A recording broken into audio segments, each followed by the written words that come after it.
We're recording. Go. Hey guys, so the first thing I want to tell you is don't follow my example. I'm a bad example. I'm driving and recording, but I'm mostly in an empty parking lot, so there's that. Don't do this. It's dangerous. What isn't dangerous these days? Anyways, bear with me just a second. I don't see a way out of this parking lot. Anyways, I wanted to let y'all know I screwed up. Damn it. It happens. Anytime you try something new, a lot of times it's not going to turn out the way you wanted it. And this is why you don't have a discussion grade yet. Because I started grading yesterday and realized that the way I had it set up was completely wrong. And so I was having to go into the discussion, click on a discussion, but I couldn't look at the secondary comments. I could look at your original post, but the secondary comments from your other classmates, they didn't appear. So this is my fault. This is nothing that you're seeing, nothing that you've done. So you're going to carry on with what you're doing exactly as you have been. I just wanted to let you know why there are no grades up. I'm going this afternoon after my physical class to meet with our instructional designer to see if I can fix it. What you can assume is that if you participated in the first week's discussion at all, you're getting 100, period, the end. I'm not going to go back and grade them. I don't have that kind of time. So not a lot of feedback. I'm sorry. I like to give a lot of good feedback if at all possible. But you consider this a practice run, okay? And if you participated, yay, you get the grade. From here on, once I finish speaking with our instructional designer and she helps me fix what I messed up, then I will be able to grade and give feedback on what you post. Some things that I always see that I want you to look for. Go beyond the book. The textbook is okay for a starting point, but it is not the end all. If you're going to talk about Columbian exchange, link it. What kind of things do we exchange today? We live in a world that is globally connected, and what kind of foods can you not get in this country today?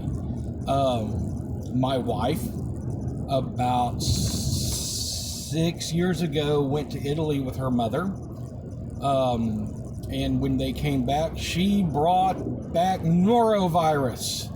That's an example of an exchange of disease, and I told her if she ever brought norovirus into the house again after I spent 3 days puking and pooping, I'll divorce her, because that's the worst.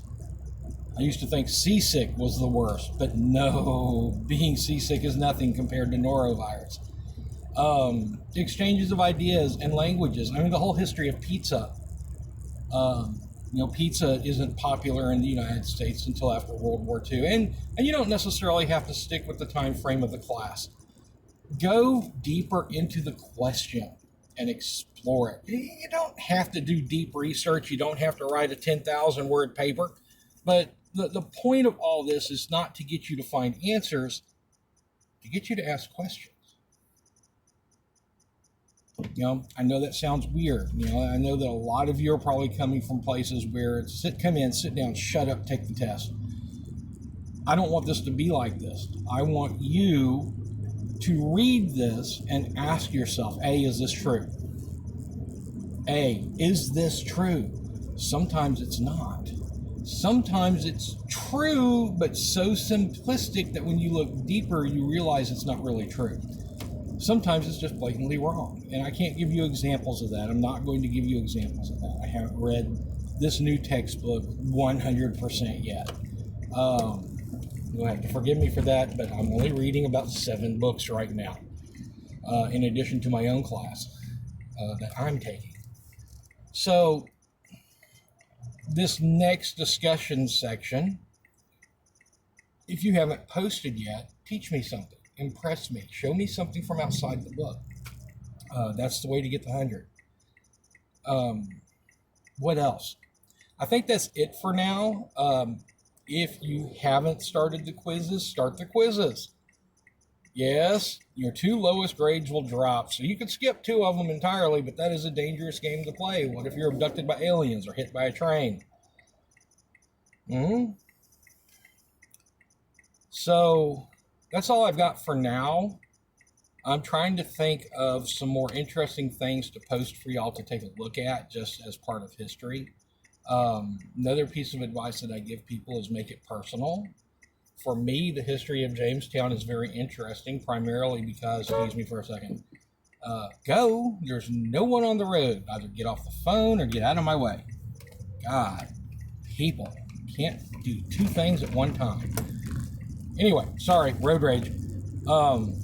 Make it personal. Jamestown is interesting to me because the man who brought the settlers to Jamestown, Captain Christopher Newport, is my 14th great grandfather. That's like stupid cool to me. You know, I am a descendant of the he was a Commodore, actually. Commodore was a title given to ship captains who commanded more than one ship. The U.S. Navy still does this. Last I checked, it's been a while. So, Captain Newport brought the first settlers to Jamestown and then made 3 more trips, including one trip where he was shipwrecked for over a year. So he then went on to become the most successful privateer of his time. He died in Java somewhere, probably at sea. We don't know, because unfortunately there was a fire at the National Archives in the UK, the British Royal Archives, in 1967, the year I was born. And all his records, except for his will, which I have a copy of, and the title, the deed, to his home in Portsmouth, were destroyed. That makes this history interesting to me. A personal connection. Sorry, I'm home. This has got a little longer than I thought. Apologize for the longer video. Anyway, carry on. I just wanted to let you know why grades are not posted yet. I'm hoping I can fix it for week 2, and I should be able to with the help of the instructional designer. They actually know what the heck they're doing with D2L as opposed to me, who's fumbling around a little bit. If you have any questions, post them. Any questions for the professor. Beyond that, carry on.